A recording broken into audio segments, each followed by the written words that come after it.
Pegasus spyware का मामला एक बार फिर सुर्खियों में आता दिखाई दे रहा है। विपक्ष दावा करता रहा है कि सरकार ने अपने राजनीतिक विरोधियों की जासूसी के लिए इस स्पाईवेयर का इस्तेमाल किया है। सुप्रीम कोर्ट ने भी इसे गंभीर मानते हुए जांच समिति का गठन किया था और अब समिति अपनी रिपोर्ट तैयार कर चुकी है। ऐसे में सवाल उठ रहे हैं कि किस किस के खिलाफ इस स्पाईवेयर का किया गया इस्तेमाल और जांच समिति को मिले क्या सबूत। देखिए ये रिपोर्ट। सुप्रीम कोर्ट जल्दी ही पेगासस स्पाईवेयर मामले में सुनवाई शुरू कर सकता है। इस मामले का खुलासा 1 साल पहले हुआ था और इसके बाद विपक्ष ने जमकर सरकार पर निशाना साधा था। बीते साल संसद का पूरा मानसून सत्र ही पेगासस की भेंट चढ़ गया था। विपक्ष की मांग पर ना तो सरकार ने संसद में इस मामले पर चर्चा कराई और न ही जांच के लिए जेपीसी के गठन की विपक्ष की मांग को ही माना गया।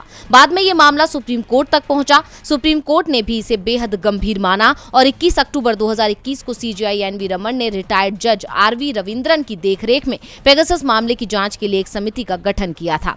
इस समिति में 3 और जजों को शामिल किया गया था और अब जांच समिति ने अपनी रिपोर्ट सुप्रीम कोर्ट को सौंप दी है, जिसके बाद दावा किया जा रहा है कि सुप्रीम कोर्ट जल्दी ही इस रिपोर्ट पर सुनवाई शुरू कर सकता है।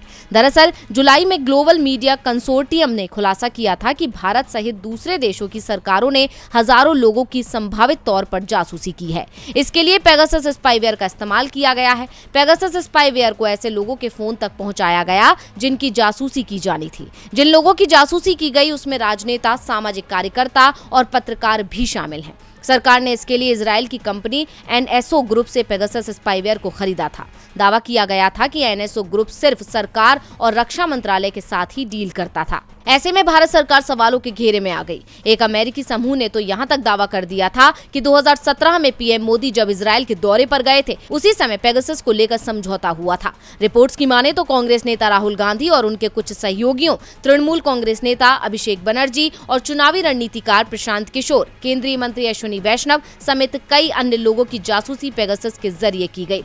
हालांकि अभी तक सुप्रीम कोर्ट की जांच टीम की रिपोर्ट सार्वजनिक नहीं हुई है। ऐसे में ये दावा नहीं किया जा सकता है कि जांच दल को इस मामले में क्या सबूत मिले हैं।